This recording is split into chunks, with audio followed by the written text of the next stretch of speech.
hechos sistemáticamente o versículo por versículo, un capítulo cada semana. Estamos tratando de hacerlo y espero que esté siendo de edificación para su vida. Espero que en verdad, iglesia, esta enseñanza usted la esté abrazando. ¿Sabe que no todas las iglesias tienen estos estudios bíblicos? Y aunque nosotros, como siempre dice mi esposo, no somos teólogos, no somos los grandes estudiados, los grandes maestros, muy apenas cursamos un estudio bíblico que gloria a Dios, Dios nos ayudó. Pero hermano, esto nos sirve para edificación. Saber dónde estamos parados, qué estamos haciendo y hacia dónde vamos. Porque Cristo viene pronto, amén. Amén. ¿Qué capítulo? ¿Ustedes se recuerdan, iglesia? ¿Alguno de ustedes se recuerda qué capítulo vamos? Bueno, el capítulo 12. El capítulo 12 es el que vamos a leer en esta tarde. En esta noche vamos a leer el capítulo 12. Capítulo 11, mi esposo lo enseñaba en la semana pasada. ¿Alguno se recuerda alguna situación que aprendió ese día, el capítulo 11? Porque voy a hacer una pregunta. Gracias, Señor. ¿De qué hablaba en el capítulo 11 mi esposo? Sobre cómo, en dónde fueron llamados por primera vez cristianos los discípulos de Jesucristo. ¿Alguno se recuerda? En Antioquía, sí, en Antioquía. Está en el capítulo 11 y vamos a leerlo en el 26.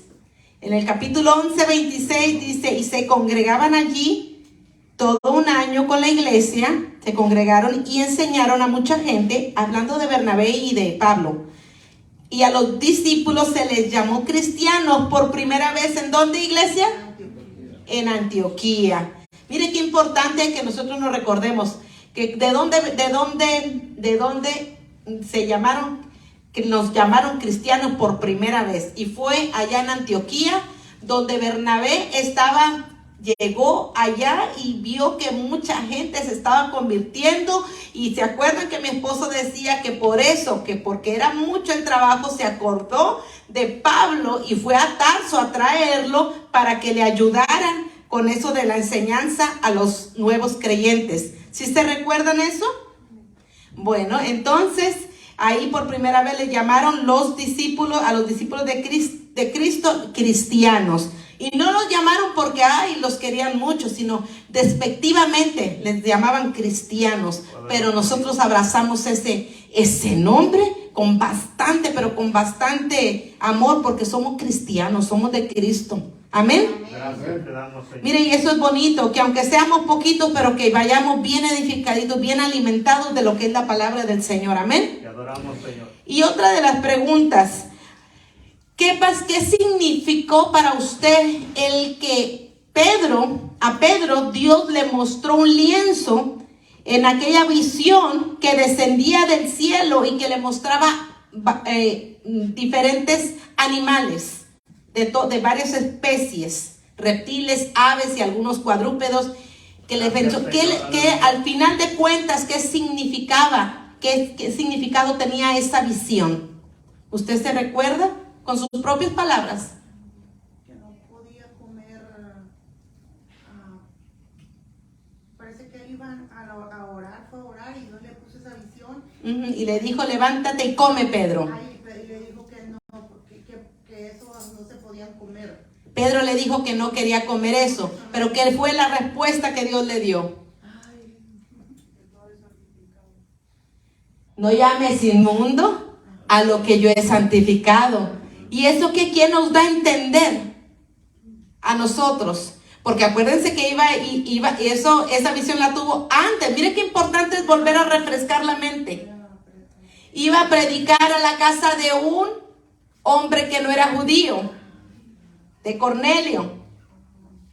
Iba a predicar a esa casa, ¿se recuerdan? Y que en esa casa no eran judíos, pero Dios se había acordado de que ese hombre temía a Dios y quiso enviar a Pedro. Pero antes de enviarlo, le mostró ese lienzo con los animales y le dijo: Pedro, pero yo no puedo. Le dijo: levántate, come, Pedro. Yo no puedo comer por una cosa inmunda, nunca ha entrado en mi boca, dijo.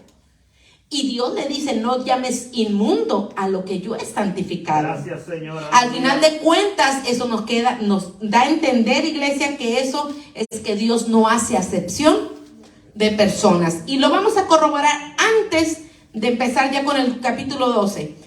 En el 11:18 dice, entonces oídas estas cosas callaron y glorificaron a Dios diciendo, de manera que también a los gentiles ha dado Dios arrepentimiento para vida. Amén.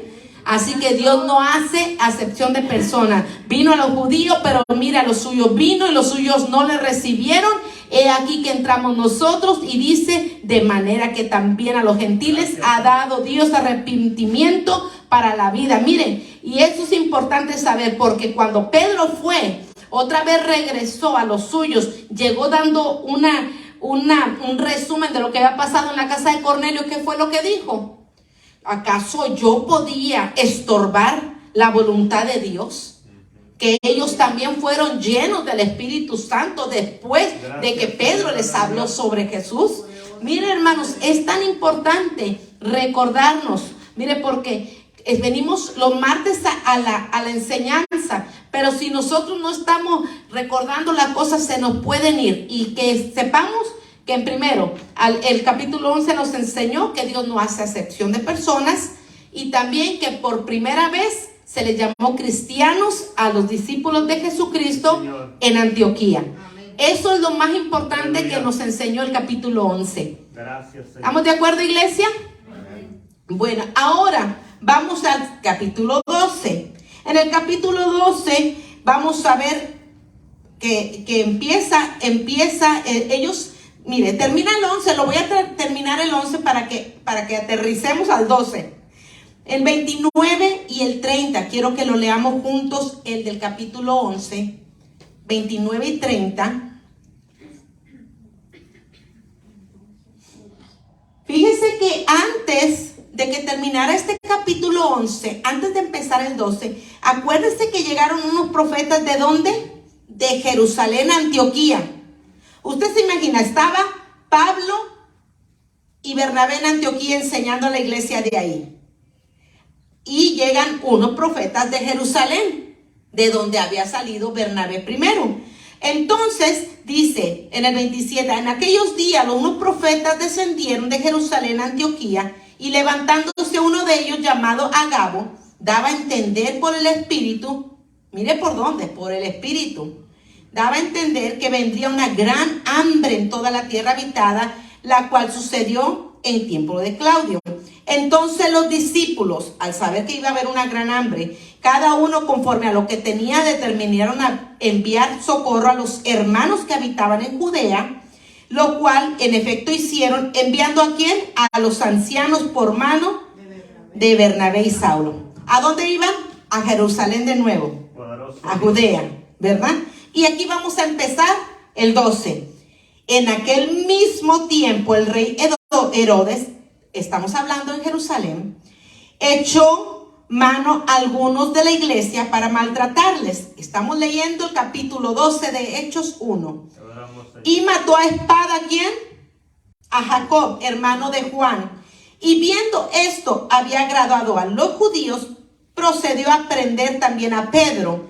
Eran entonces los días de los panes sin levadura. Bueno, en esos días está diciendo que mataron a Jacob a espada, a uno de los discípulos. No está hablando aquí de Jacobo, de el hermano de Jesús, que es Santiago, sino el otro discípulo, que sí era discípulo de Jesús. Entonces, aquí lo mataron. Y como Herodes, que era el rey en ese entonces, se dio cuenta de que había agradado a la gente, dijo, voy a hacer esto para tener más fama. Porque así es el hombre, que cuando ve que lo que está haciendo le está saliendo bien y que le agrada a los demás, quiere seguir haciendo también más para que su fama suba, ¿cierto? Está haciendo lo mismo. Miren, lo curioso aquí es de que está hablando que estaba en el entonces los panes, la fiesta de los panes sin levadura. Te adoramos, Señor. Acuérdese que esta fiesta Llegaba mucha gente a Jerusalén de muchos lugares, de muchos lugares. ¿Por qué? Porque al principio de la fiesta de los panes sin levadura, el primer día era el día de la Pascua. ¿Ustedes se recuerdan que es el día de la Pascua? ¿Cuándo se celebró? ¿Alguien se recuerda cuándo se celebró por primera vez el día de la Pascua? El día de la Pascua en el Antiguo Testamento, ¿alguien se recuerda? Cuando salió el pueblo de Israel de Egipto. Cuando iba a salir el pueblo, así es, de Israel de Egipto. Se celebró esa Pascua y ¿qué era lo que significaba? Bueno, si alguien puede decirlo en sus palabras. ¿Alguien? Bueno, significaba de que habían pasado de largos. De hecho, así se significa Pascua, que pasó de largo la muerte. ¿Se acuerda el ángel de la muerte que solo mató a aquellos de Egipto el día de la Pascua, cuando iba a salir el pueblo de allá de Egipto? Los que fueron libres de esa muerte fueron principalmente el pueblo de Israel, que estaba cautivo y que con un cordero, la sangre de un cordero, la pusieron en los dinteles de las puertas y en su casa no entró la muerte. Ese fue el primer día que se celebró el día de la Pascua. Entonces, ahí en ese momento, cuando mataron a Jacobo, se estaba celebrando, se iba por celebrar eso. Ustedes se acuerdan también. Mire qué bonito. Cuando estudiaba esta clase me acordaba. ¿Ustedes se acuerdan cuando prendieron a Jesús? ¿Cuándo lo llevaron a la cruz?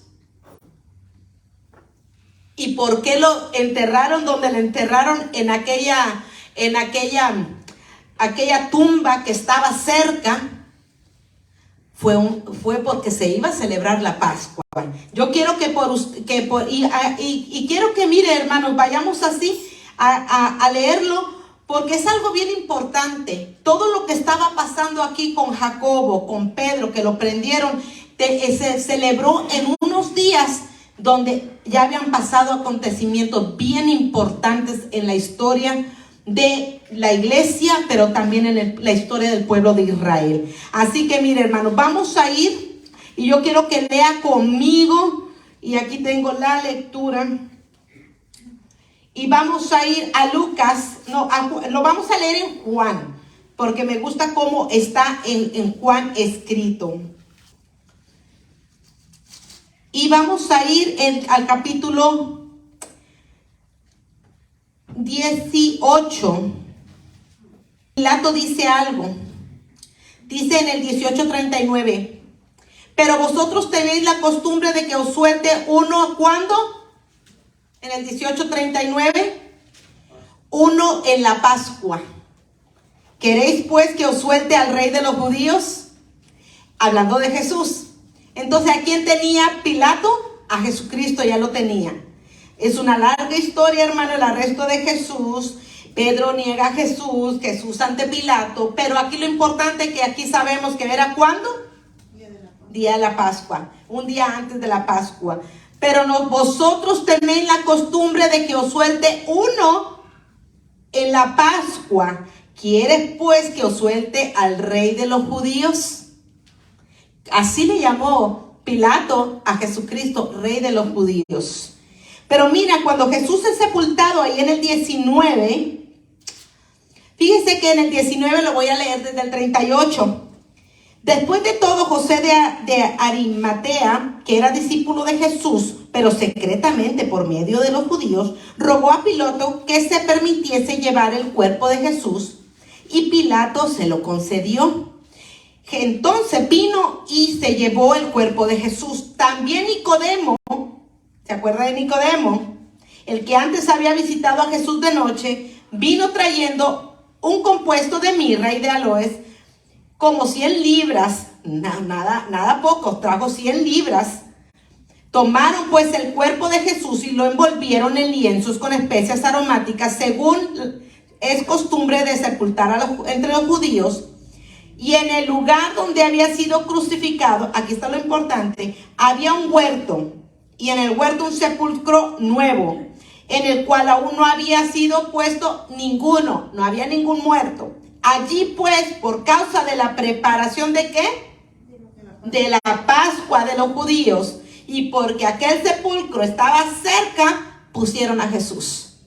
Usted se da cuenta que lo que estamos viendo en el capítulo 12, que mataron a Jacobo y que apresaron a Pedro, está también en esa fecha, pero años después, unos poquitos años después, unos 2, 3 años después, 4 años quizá. Estaba pasando que mataron a Jacobo a espada y que encarcelaron a Pedro. Y mire, hermanos, es importante para que nosotros nos demos cuenta de que muchas veces nos preguntan, ¿y qué es la Pascua? Y mire, hermano, en la Pascua, por primero, es cuando el Señor, Dios, dio el primer sacrificio que podía librar al hombre de la muerte. Y fue representado por un cordero. Y de ahí, hermano, pasaron varios acontecimientos. A lo mismo de que también antes de que cuando murió Jesucristo. Acordémonos que al tercer día, ¿qué fue? La resurrección. O sea que cuando nació, cuando murió y resucitó, para nosotros es algo especial. Que es algo especial que resucitó, hermano. Es el mayor triunfo que ha tenido Jesucristo, que resucitó. Amén. Y eso fue, mire, estaban ya las fiestas de los panes sin levadura. Mire qué bonito, hermano. Los judíos allá celebrando los panes sin levadura, y la iglesia, que somos nosotros, iglesia, usted y yo, celebrando la resurrección de Cristo. Amén. Porque mire, celebramos que un día nació Jesús. Claro que sí. ¿Y por qué no? Que un día entregó por amor su vida. Un día de Pascua. Pero lo más importante es que no se quedó en la tumba. En esa tumba que lo pusieron ahí cerca. Y a todo apresurado porque ya estaban preparando la Pascua. No se quedó en esa tumba. Resucitó al tercer día, y para nosotros, iglesia, es una victoria también. Amén. Es una victoria.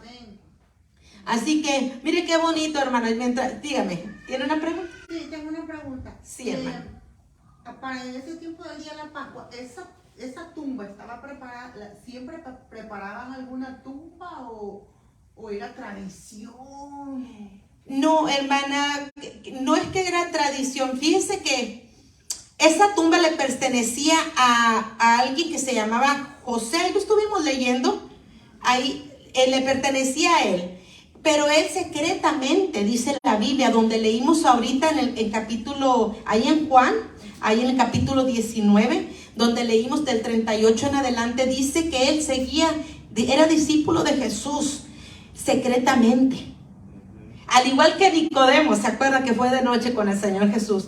Pero mire, Pilato, si usted se da de cuenta y usted lee el capítulo 18, el capítulo 19, y usted ve la reacción de Pilato cuando él supo, cuando le preguntó que él era la verdad, ¿qué es la verdad? Le preguntó Pilato. Ahí hay un silencio y luego Pilato se dirige a la gente. Pero ese silencio a nosotros nos da a entender, hermano, de que él entendió de que él era la verdad, que Jesús. Como que si él tenía temor de matar a Jesús.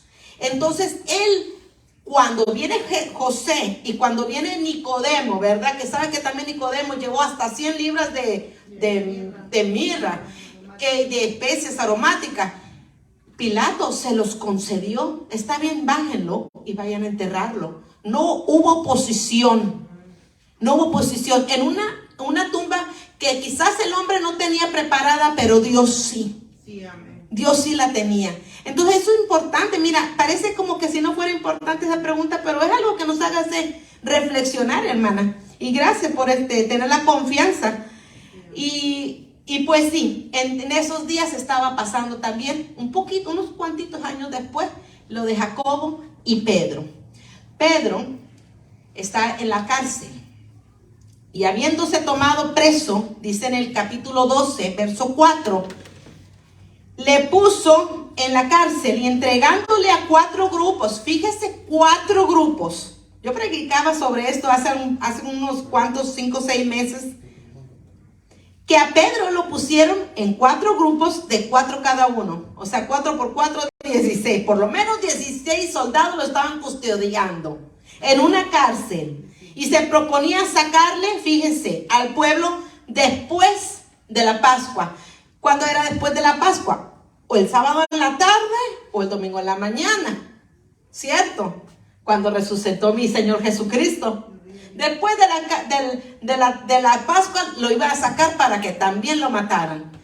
Fíjense lo que es el amor perfecto de Dios, que donde Pedro, en qué día estaba él preso ahí, que el día de los judíos que celebraban la Pascua, no podían matar.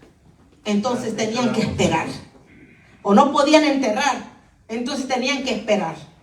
Así que eso le convino a mi Señor, a Pedro, que mi Señor tuvo cuidado de él. Amén. Adoramos, Señor. Dice en el 5, así que Pedro estaba custodiado en la cárcel, pero la iglesia, ¿qué hacía? Sin cesar, oración a Dios por él. Mire, hermano, en los momentos de aflicción, nosotros tenemos que estar orando los unos por los otros. Amén. Sabe que a veces lo que podemos es llamarle, ponernos a investigar, ponernos a darles consejo. Hermano, a veces no necesitamos dar consejo nosotros, que a veces nosotros no podemos dar. Pero sí podemos ir de rodillas ante el Dios Todopoderoso para que les libre de todo mal. Amén. Y eso es lo que tenemos que hacer como iglesia. La oración es muy importante en el cristiano. Y sabe que los cultos de oración son los que la gente casi no viene a la iglesia. ¿Por qué? Porque lo ven como, ay, es que nomás es oración. Pues siendo más importante tener comunicación con Dios. Que la oración es eso, hablar con Dios.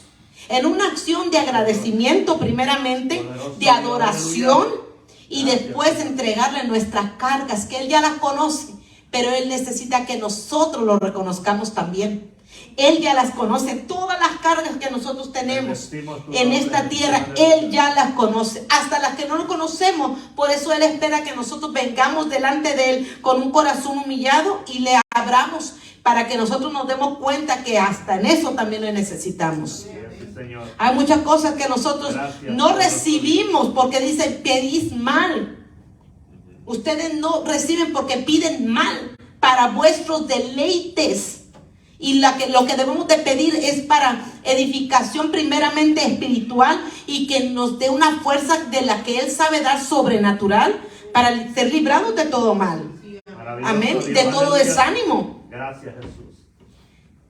¿Cuántos lo creen así? Amén. Gloria a Dios. Exaltamos. Así que ellos estaban orando.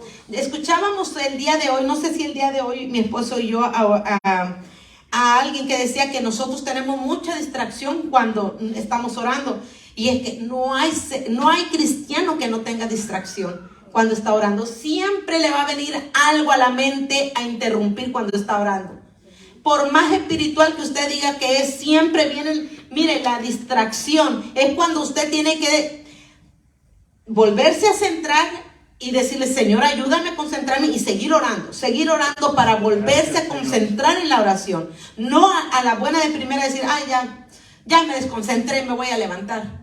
No puedo orar, no darse por vencido, sino que seguir orando y decirle, Señor, es que yo soy la que estoy necesitada.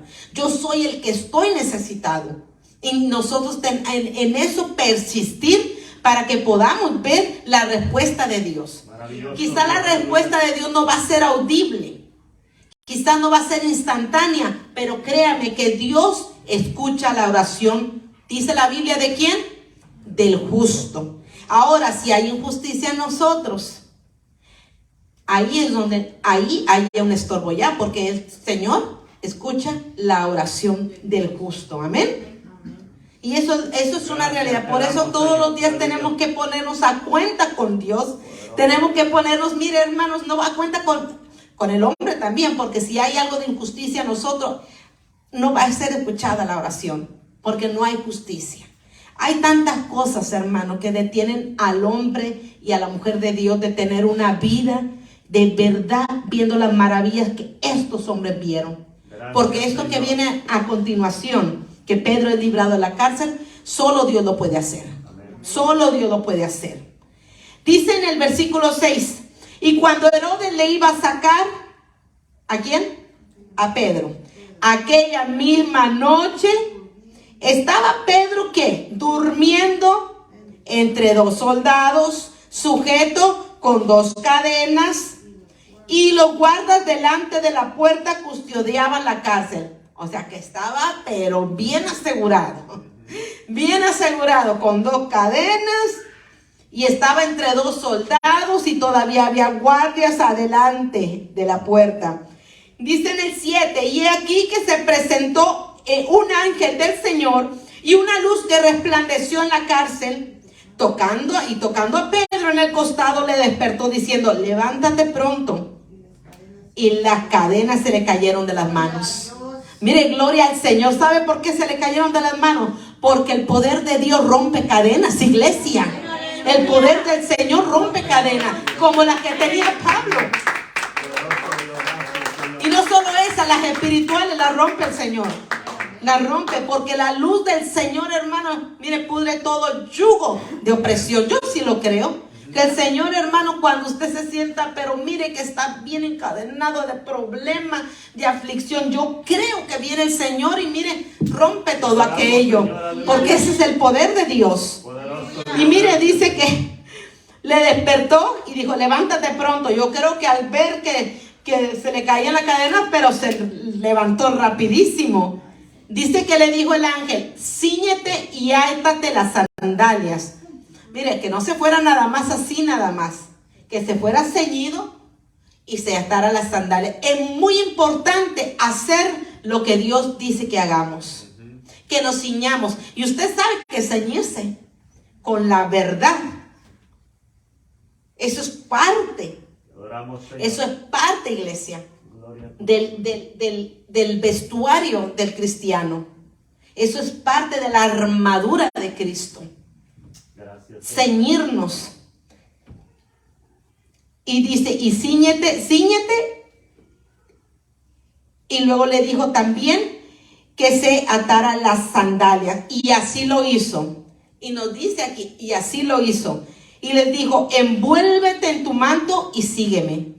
Mire, se envolvió en su manto y empezó a seguir. Y saliendo le seguía, pero no sabía que era verdad lo que el ángel hacía, sino que pensaba que veía una visión.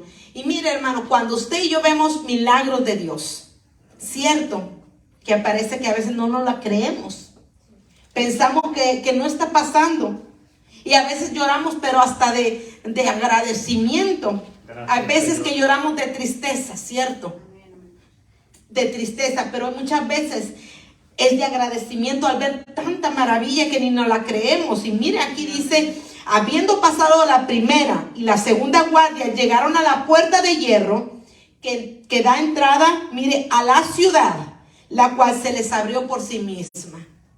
Dígame usted si creer en Dios, si confiar en Dios, no es algo tan hermoso que Él abre puertas. Amén, sí, Señor. Usted no necesita, usted puede tocar puertas, porque mire, eso también es válido. Uno tiene que tocar puertas, ¿verdad? Pero mire, cuando Dios lo hace, qué bendición. Sí, qué bendición, iglesia. Gloria a Dios. Un hombre, Gracias, Pedro. Ustedes se recuerdan cuando arrestaron a Jesús. Gracias, Señor. Que también ya iba a empezar la fiesta de los panes sin levadura. Arrestaron a Jesús. ¿Y quién le seguía? Dice que otro discípulo y también Pedro entraron hasta donde lo estaban ahí como latigando a mi Señor Jesucristo. Pedro negó 3 veces Te adoramos, a Señor. Jesús. Y Pedro estaba viendo un milagro. Pedro estaba viendo cómo se abrían las puertas para liberarlo de la muerte. En ese momento de la muerte física. Mire, iglesia, Dios es tan bueno. Jesucristo nos ama tanto que aun cuando le hemos fallado, Él nos inviste de su Espíritu Santo. Y así como Pedro, después del Pentecostés, pudo predicar aquellos sermones donde mucha gente se convirtió. Ahora está recibiendo un milagro más. Gracias, Señor. Gloria a Dios. Se le están abriendo las puertas. ¿Por qué? Porque había un Pedro, no el mismo que le cortó la oreja a aquel guarda, no. Porque cuando vino sobre él el Espíritu Santo, ya no pudo ser igual. Sí, amén. Ya no pudo ser el mismo Pedro bravo que era. Es que así soy yo, dicen algunos cristianos hoy en día. Ese es mi Te adoramos, carácter. Señor, aleluya. Mire, podemos tener nuestro carácter, pero el carácter del cristiano tiene que estar alineado a la palabra. Amén. Tiene que ser algo que sea que Dios nos esté moldeando cada día. No nos podemos conformar a como somos. Yo no le digo que yo no tengo mi carácter. Yo tengo quizás mi carácter. Solo mi esposo y mis hijos saben. Quizás usted también cuando les doy papá. No, ¿verdad? Pero sabe una cosa. Poderoso Dios.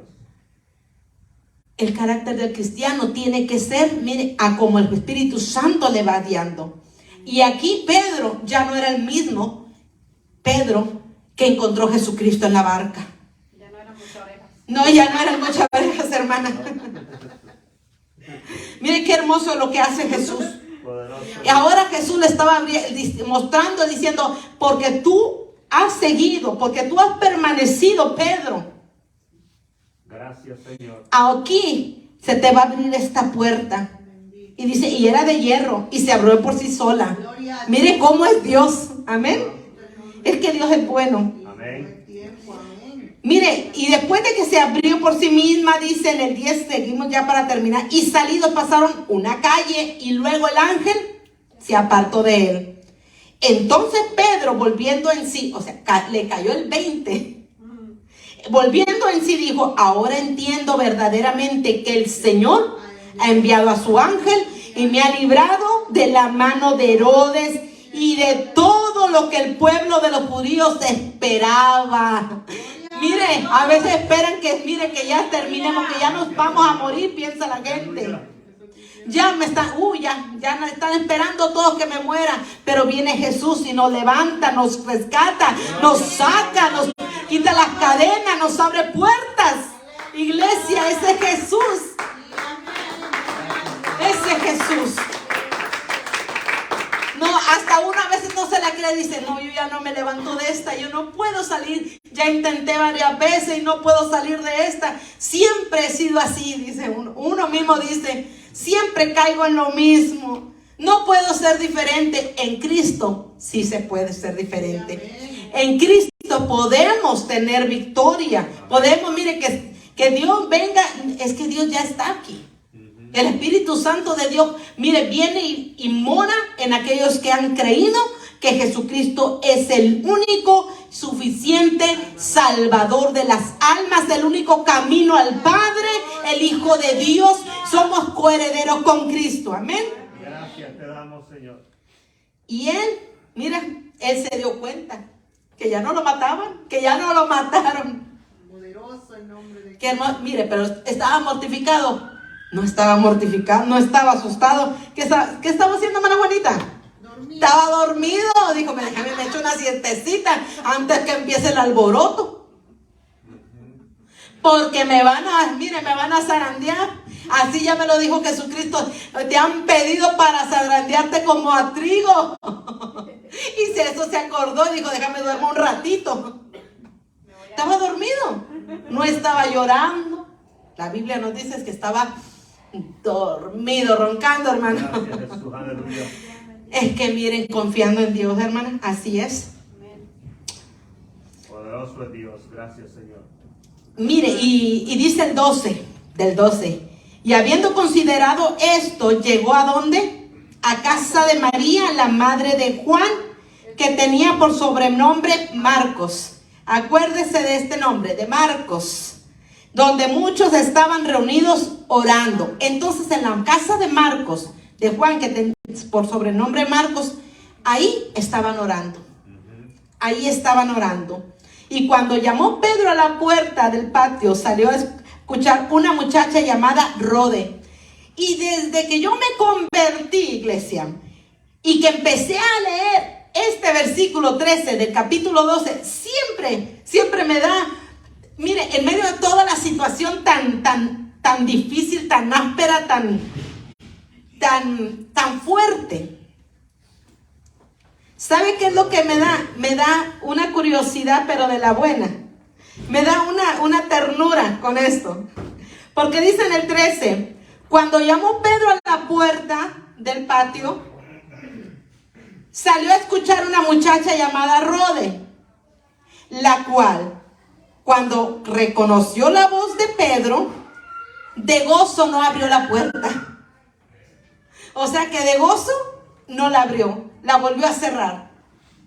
Se asustó y la volvió a cerrar. ¿Usted no le da curiosidad eso? De que mire, esta muchacha le tocan y sabe que es Pedro y dice la palabra aquí que de gozo no le abrió la puerta, se fue corriendo para adentro. Y siempre desde que he leído esta escritura me da una curiosidad. Digo, es que esta muchacha, ¿qué le pasó? Se quedó traumada, no quiso abrirle. Pensaba quizás que era un fantasma o algo, y dice que de gozo, pero aquí dice la palabra que de gozo no abrió la puerta, sino que salió corriendo adentro, dio la nueva de que Pedro estaba a la puerta. Y Pedro estaba a la puerta. Entonces los discípulos le dijeron, estás loca. Pero ella aseguraba que era así. Entonces ellos decían, es su ángel. Mas Pedro persistía en llamar y les tocaba y les tocaba. Te adoramos, Jesús, aleluya. Y dice que cuando le abrieron, le vieron, dice que se quedaron atónitos. Pero él haciéndoles con la mano señal de que se callasen. Es que ustedes se imaginan de la alegría. Todos empezaron a gritar de alegría. Oh, a Pedro, pero ¿cómo? Si ya te iban a matar. ¿Qué te pasó? ¿Por qué te sacaron? ¿Qué estás haciendo aquí? Pues no, estábamos esperando que nos vinieran con la noticia. Pero estaban orando. Estaban orando. Y dice que haciéndoles con la mano señal de que se callasen, les contó cómo el Señor le había sacado de la cárcel. Y mire aquí dice, y dijo, hacer saber esto a Jacobo y a los hermanos, y salió y se fue a otro lugar. Cuando habla de Jacobo aquí, no está hablando de Jacobo que mataron. Claro, ya lo habían matado.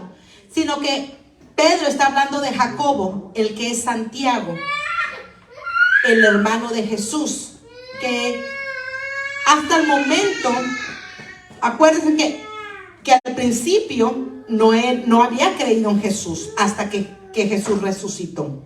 Este Jacobo estaba encargado de la iglesia de Jerusalén, el que es Santiago. Y de ese Jacobo está hablando aquí Pedro. Él estaba encargado de la iglesia ahí como un pastor en Jerusalén. Y luego dice en el 19, mas Herodes, habiéndole buscado sin hallarle, ¿a quién?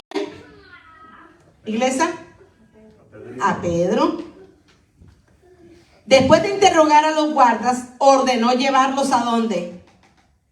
A la muerte. Mire, hermanos, es que el código de justicia, que si un guardia dejaba ir libre o se le escapaba un preso, ese guardia tenía que ser muerto. O los guardias que estuvieran ahí. Mire qué difícil, ¿verdad? ¿Se acuerdan de aquella ocasión cuando Pablo le dijo, hey, no te mates, aquí estamos todos? ¿Se acuerda de esa ocasión? Bueno, pues en esta ocasión sí los mataron porque Pedro salió, ¿cierto? Ordenó llevarlos a la muerte y después descendió de Judea a Cesarea y se quedó allí. Mire, después de aquí, dice que Herodes estaba enojado contra los de Tiro y de Sidón, pero ellos vinieron de acuerdo a él y sobornaron a Blasto. Blasto era como un tesorero que servía de intermediario para hablar con Herodes, con todos los que eran representantes de Tiro y de Sidón. ¿Y por qué estaba enojado Herodes con Tiro y Sidón, con esas ciudades? Porque él pensó que ellos estaban sobreguardando a Pedro y a los discípulos y algunas otras situaciones, hermanos. Un día señalado, mire hermano, cómo es esta situación de que muerte de Herodes. Un día señalado, Herodes, vestido de ropas reales, se sentó en el tribunal y los arengó. O sea que les puso, como él, hermano, ese día se vistió de gala, de púrpura, dice uno de los comentaristas, y se dice como de color, que en ese tiempo era tan difícil hacer el color plata, de color plateado. Y dice que mire, él creía el Dios. Y el pueblo aclamaba gritando, voz de Dios y no de hombre. Y al momento un ángel del Señor le hirió, porque él, a eso le molestó tanto y los oprimía, mire hermano, era algo que él se creía Dios, Herodes. Oramos, Señor. Y dice que al momento un ángel del Señor lo hirió, por cuanto no dio la gloria a Dios, y expiró comido de gusano. ¿Cómo así? Uno de los comentaristas, historiadores, dice que duró por lo menos 5 días después de que el ángel de Dios, del Señor, le hirió a muerte. Dice aquí la palabra, expiró comido en gusano. Una enfermedad, un dolor, como que si se estuviera pudriendo. Y por eso sí dice la palabra que se murió comido de gusanos. Qué terrible muerte. ¿A quién no le da la gloria al Señor? Mueren silenciosamente. Gracias, Señor, te damos. Mire, pero la palabra del Señor, ya estamos terminando, gracias a Dios por el tiempo. Yo no sé si hay alguna pregunta, hermanos, y si no, haga ahí, mire, escriban. Esto no me quedó muy bien claro, le voy a preguntar, amén. Dice el 24 del capítulo 12, y ya vamos a estar terminando. Qué bueno es darle la gloria a Dios, acuérdese de eso. Amén. Nunca se le olvide, los dones no son suyos, son de Dios. Todo lo que Dios da es para Él. Amén. Mire, nosotros, hermanos, por más que desarrollemos los dones, que desarrollemos y aprendamos tantas cosas, siempre diga gracias a Dios. El cristiano tiene que ser agradecido. El cristiano tiene que decirle gracias a Dios porque me das la capacidad para poder hacer esto. ¿Usted cree que yo no le digo al Señor, Señor, siempre que vengo a este lugar y que me arrodillo, Señor, ayúdeme a poder hacerlo, aunque torpemente lo hago, que sea usted ayudándome a llevar este pueblo y ayudar a mi esposo, que tiene esa responsabilidad tan grande? Porque nunca, hermanos, que un hombre desagradecido va a terminar bien. Nunca va a terminar. Mire, uno cuando entre más agradecido sea, más bendecido es, y miran más las bendiciones que otros. Te adoramos, Señor. Dice, pero la palabra del Señor crecía y se multiplicaba. Crecía y se multiplicaba, a pesar de que estaban pasándola no muy bien, hermanos. Aunque a pesar, hermanos, de que no la pasaban tan bien, siempre la palabra de Dios crecía y se multiplicaban. Porque mire, cuando salían, ¿usted se acuerda cuando salieron esparcidos cuando fue la persecución en Jerusalén? Iban, después de que mataron a Bernabé, ¿se acuerda que salieron? Iban predicando la palabra. Entonces, en esta ocasión que había sido muerto Jacobo, también seguía creciendo la palabra. Y el 25 dice, y Bernabé y Saulo, volvemos a Bernabé y Saulo. ¿Se acuerda que habían salido de Antioquía y venían para Jerusalén llenos de bendición que mandaron los hermanos de Antioquía? Bueno, vuelve otra vez. Aquí terminamos con Pedro. Había hecho el capítulo 12 un paréntesis, metió la historia de Jacobo y de Pedro, y como que aquí otra vez vuelve a agarrar el eje para la vida de Saulo, de Pablo y su ministerio. Aquí en el versículo 25 del capítulo 12 empieza, y Bernabé y Saulo, cumplido su servicio. ¿Cuál servicio? Antes de continuar, ¿qué habían hecho? ¿Qué habían hecho? ¿Qué habían ido a hacer a Jerusalén? ¿Alguien se recuerda? ¿De los de atrás, hermanos? ¿Qué habían ido a hacer a Jerusalén? ¿A qué los mandaron los de Antioquía? A llevar ayuda. ¿Ya ve? Qué bonito es. Mire, cuando usted lee la escritura, como que es que es una historia. Esta es la historia de Jesucristo, el propósito de Dios para el hombre. Entonces, esto es histórico, iglesia. Entonces, cuando usted lo oye así, ahora se acuerda, Bernabé, que habían ido a hacer a Jerusalén, habían ido a llevar desde Antioquía ayuda. Y así termina el capítulo 12. Bernabé y Saulo, cumplido su servicio, volvieron de Jerusalén, o sea, salieron de Jerusalén, llevando también consigo a Juan, el que tenía por sobrenombre Marcos. ¿Quién era hermana Juanita? ¿Qué había en la casa de Marcos? ¿Qué dijimos ahorita? Que en la casa de Marcos, ¿qué estaban haciendo? Orando. En la casa de María, la mamá de Juan, por sobrenombre Marcos, ahí estaban orando. Y allí Pedro llegó a tocar. Y aquella muchacha llamada Rode, en vez de abrir, salió corriendo. Bueno, a ese hijo de María, por sobrenombre Marcos, se lo llevó Bernabé y Pablo. ¿Para dónde? Vamos a ver. Para Antioquía, iglesia. Para Antioquía. Mire qué bonito es tener. Esto es una historia, hermano, que si nos ponemos, qué bonito, hermano, saber que viajaban, que tenían diligencias, que andaban haciendo el bien, predicando la palabra, porque sabe una cosa, desde entonces sabían que Cristo volvería por ellos, volvería por una iglesia que les estuviera esperando, iglesia. Gracias, Señor, aleluya. Una iglesia que hasta ahorita les sigue esperando, amén. ¿Cuántos le están esperando? Amén. Póngase de pie, vamos a orar, a menos de que tenga una pregunta. Gracias. Así que, hermanos, se prepara para el próximo miércoles, para que el capítulo 13, mire, ese capítulo 13 viene con todo. Viene Bernabé y Saulo, comienzan su primer viaje misionero. Así que usted puede irlo leyendo en casa y cualquier pregunta que tenga sobre este capítulo. Mire qué bonitos son los martes, que podemos aprender juntos, leyendo así, sistemáticamente, versículo por versículo, y que sea Dios que nos vaya guiando para poderlo interpretar. Amén. Oremos, iglesia, y démosle gracias al Señor. Padre, gracias te damos.